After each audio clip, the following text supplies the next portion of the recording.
Assalamualaikum warahmatullahi wabarakatuh. Waalaikumsalam warahmatullahi wabarakatuh. Selamat siang semuanya. Gimana kabarnya hari ini? Sehat? Alhamdulillah sehat. Alhamdulillah sehat. Oke. Agama pembelajaran kita pada siang hari ini berkah dan diridhoi oleh Allah Subhanahu wa taala. Akhirnya kita membaca doa bersama terlebih dahulu. Kita baca doa belajar ya. Doa mulai. Bismillahirrahmanirrahim. Raditu billahi rabban wa bil islami dinan wa bi Muhammadin nabiyyan wa rasulan.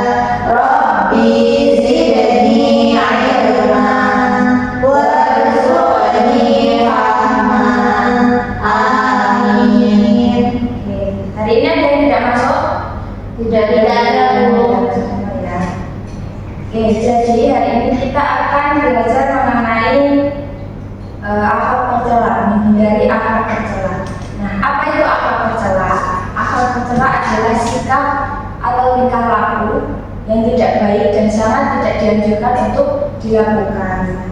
Apabila kita melakukannya, maka kita akan mendapat dosa. Kemudian akal tercela yang pertama yaitu meminum khamr. Ada yang tahu apa itu khamr? Minuman keras. Ya. Oke. Khamr adalah segala sesuatu yang memabukkan. Jadi khamr dalam bahasa Arab itu artinya tutup. Sedangkan secara harfiah khamr itu diartikan sebagai menghalang-halangi atau menutup. Nah, apabila ada yang mengkonsumsi khamr, maka dia akan menjadi mabuk atau kehilangan kesadaran karena terlalu banyak mengkonsumsi makanan atau minuman yang dapat menyebabkan mabuk seperti minuman beralkohol, memakan bercukup, mengkonsumsi ganja dan lain sebagainya. Nah, mabuk sendiri adalah perilaku sadar seseorang atau sekelompok orang untuk mengkonsumsi barang-barang yang memabukkan, yang tujuannya untuk biasanya untuk mengurangi beban pikiran, terus mengurangi tekanan hidupnya, atau sekedar untuk mencari kesenangan. Nah, selanjutnya ada hukum mengkonsumsi khamr. Terdapat pada Quran surat Al-Maidah ayat 90 sampai 91. Boleh dibacakan suratnya ayat 90 Mbak Halimah? Silakan. Ya. A'udzu billahi minasyaitonir rajim. Bismillahirrahmanirrahim. Ya ayyuhalladzina amanu innamal khamru wal maisiru wal ansabu wal azlamu rijzun min amali syaitani fajtanibuhu la'allakum tuflihun. Terima kasih. Untuk ayat selanjutnya silakan dibaca Mbak Nafira. A'udzu billahi minasyaitonir rajim. Innama yuridu asy-syaitanu an yuqi'a bainakumul 'adawata wal baghdha'a fil khamri wal maisiri wa yasuddakum 'an dzikrillahi wa 'anis shalah fahal antum muntahun. Selanjutnya artinya diminta tolong Mbak Siri untuk dibacakan. Wahai orang-orang yang beriman, sesungguhnya minuman keras, berjudi, berkorban untuk berhala, dan mengombinasi dengan anak lanang adalah perbuatan keji dan termasuk perbuatan setan. Maka jauhilah perbuatan-perbuatan itu agar kamu beruntung. Dengan minuman keras dan judi itu, setan yang jahat bermaksud menimbulkan permusuhan dan kebencian di antara kamu dan menghalang-halangi kamu dari mengingat Allah dan melaksanakan sholat. Maka tidaklah kamu mau berhenti. Oke, terima kasih. Nah, terdapat juga pada hadis riwayat Muslim, Nabi Muhammad SAW bersabda, tiap-tiap yang memabukkan disebut homer dan tiap-tiap homer bukunya haram. Nah, berdasarkan dalil-dalil tersebut, jelas bahwa homer itu hukumnya haram karena dapat menimbulkan pemusuhan, kebencian, serta menghalang-halangi untuk mengingat Allah dan melaksanakan sholat. Nah, homer itu tidak hanya berupa minuman keras saja, anak-anak. Jadi homer itu pokoknya segala sesuatu yang memabukkan, entah itu berbentuk minuman ataupun bentuk lain seperti makanan, tablet, atau cairan yang disuntikan dan lain sebagainya. Kemudian ada macam-macam minuman homer. Yang pertama, minuman memabukkan berbahan dasar sari buah-buahan seperti anggur, nanas, apel, dan lain-lain disebut wine. Walaupun bahan dasarnya dari sari buah-buahan, jika itu memabukkan itu hukumnya haram. Kemudian yang kedua, bir. Bir merupakan salah satu minuman yang dibuat manusia sekitar tahun 5000 sebelum Masehi dan tercatat di sejarah Mesir kuno dan Mesopotamia. Selanjutnya yang ketiga ada nira aren atau nira kelapa, dapat dijadikan miras dengan nama tuak dengan cara membiarkan atau diinkubasi selama 1 hari atau lebih. Nah, apa dampak negatif yang ditimbulkan dari meminum homer? Yang pertama yaitu menimbulkan perubahan perilaku fisiologis dan psikologis.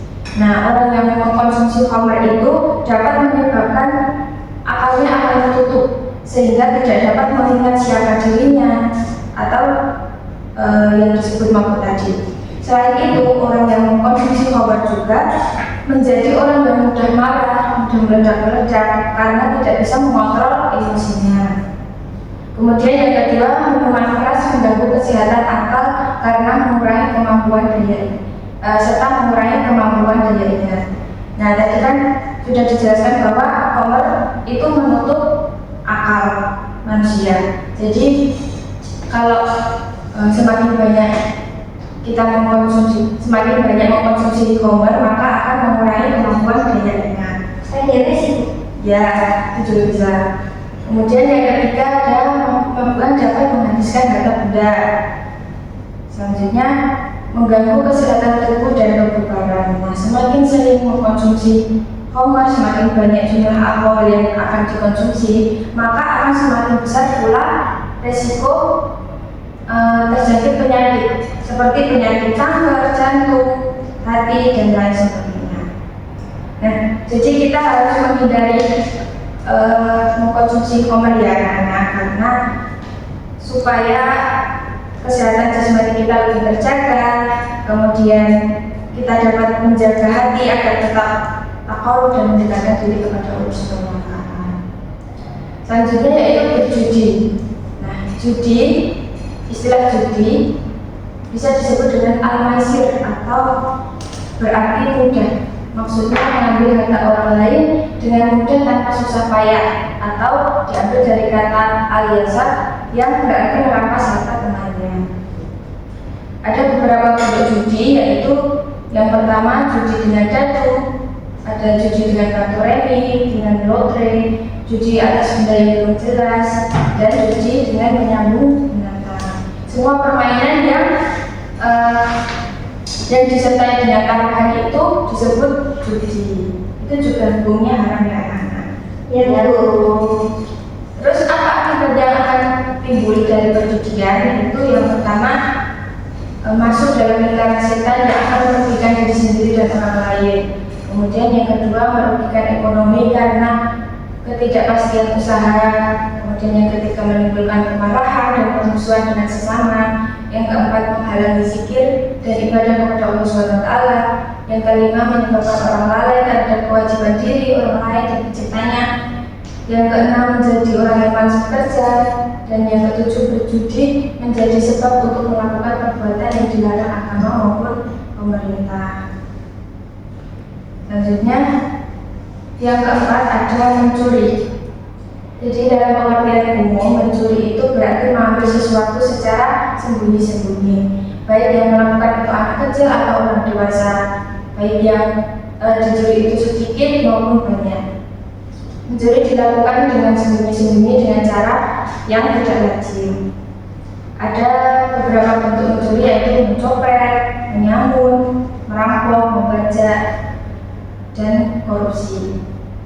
Hukum mencuri terdapat pada Quran Surat Al-Maidah ayat 38 yang artinya, laki-laki yang mencuri dan perempuan yang mencuri, potonglah tangan keduanya sebagai pembalasan bagi apa yang mereka kerjakan dan sebagai siksaan dari Allah SWT, dan Allah Maha Perkasa lagi Maha Bijaksana. Nah, jadi anak-anak kita harus menghindari perilaku mencuri bagaimana? Dengan cara yang pertama,